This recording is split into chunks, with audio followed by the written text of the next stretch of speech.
সোমবার ত্রিপুরা পুলিশে কনস্টেবল পদে পুরুষ ও মহিলাদের জন্য 1000টি শূন্য পদ পূরণের জন্য 10 সেপ্টেম্বর 2021 সালে বিজ্ঞপ্তি জারি করা হয়েছিল।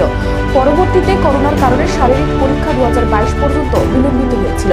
লিখিত পরীক্ষা 2024 সালে জানুয়ারি মাসের 28 তারিখ অনুষ্ঠিত হয়। 6 মাস হতে চলল, কিন্তু এখনো পর্যন্ত ফলও প্রকাশ করা হয়নি বা কোনো ধরনের বিজ্ঞপ্তিও জারি করা হয়নি। ফলে বাধ্য হয়ে সোমবার কনস্টেবল পরীক্ষার প্রার্থীরা সোমবার পুলিশ সদর দপ্তরের সামনে প্রদর্শন করে পাশাপাশি একটি ডেপুটেশন প্রদান করে অবিলম্বে যেন তাদের নিয়োগ সংক্রান্ত পরীক্ষার ফলাফল প্রকাশ করা হয় এবং নিয়োগ প্রক্রিয়া সম্পন্ন করা হয়।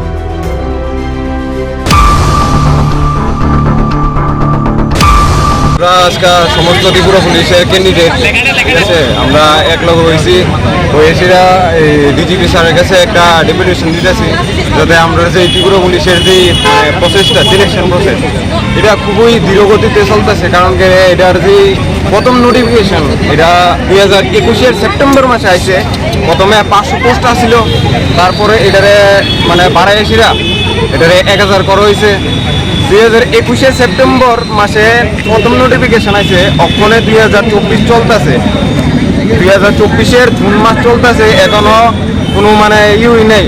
ফিজিক্যাল গেছে, ফিজিক্যালের 2022 লাস্টে ফিজিক্যাল গেছে, এর 1 বছর পরে রিটার্ন টেস্ট গেছে, রেজাল্টের কোনো খবর নাই। মাসের পর মাস চলে যেতেছে গা, এইভাবে চললে তো হইতো না। তো আমরা আজকে একলগ হয়েছি, স্যারের কাছে একটা ডেপুটেশন দিতেছি যাতে এটা তাড়াতাড়ি সম্পূর্ণ করা হয়। আর যদি যাতে এটা ইলেকশনের আগে, পঞ্চায়েত ইলেকশন কিছুদিন পরে, এর আগে যাতে আমরা রেজাল্ট পাবলিশ করা হয় যে রিটেন টেস্ট দিছি, আর দুর্গাপূজার আগে যাতে ফুল প্রসেস কমপ্লিট করা হয়। আর যদি এমন না হয় তাহলে আমরা আগামী দিনে এর চেয়েও বেশি বড় আন্দোলনে সম্মিলিত হবো, ঠিক আছে। নাহলে কারণ সবারই এনে বয়স দিতেছে গা, ঠিক আছে, মেয়েরাও বাচ্চা প্রেশার দিতেছে, বিয়ে দেওয়ায় বইরম তো তারা পড়াশোনা করছে একটা কিছু করার লিগে, তো তারা যদি বিয়ে হয়ে যায় তাহলে কী লাভ হইব। বা আমরা একবার একটা ভ্যাকেন্সি বেরিয়েছে, এটারে ফুলফিল করতে 3 বছর 4 বছর 5 বছর, তো আমরা আরেকবার যে ইন্টারভিউ দিব এটার কোনো সুযোগ নাই।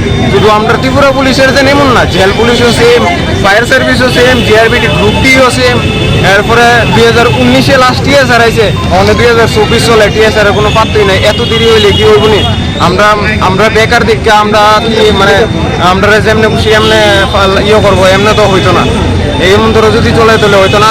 যে প্রসেসটি আছে ত্রিপুরা পুলিশ হোক, জেল পুলিশ হোক, ফায়ার হোক বা গ্রুপ ডি হোক, সবটি যাতে খুব তাড়াতাড়ি দ্রুতগতিতে সম্পন্ন করা হয়, নাহলে আমরা সবাই অনেক আরো বড় আন্দোলনের সম্মিলিত হবো আর কি।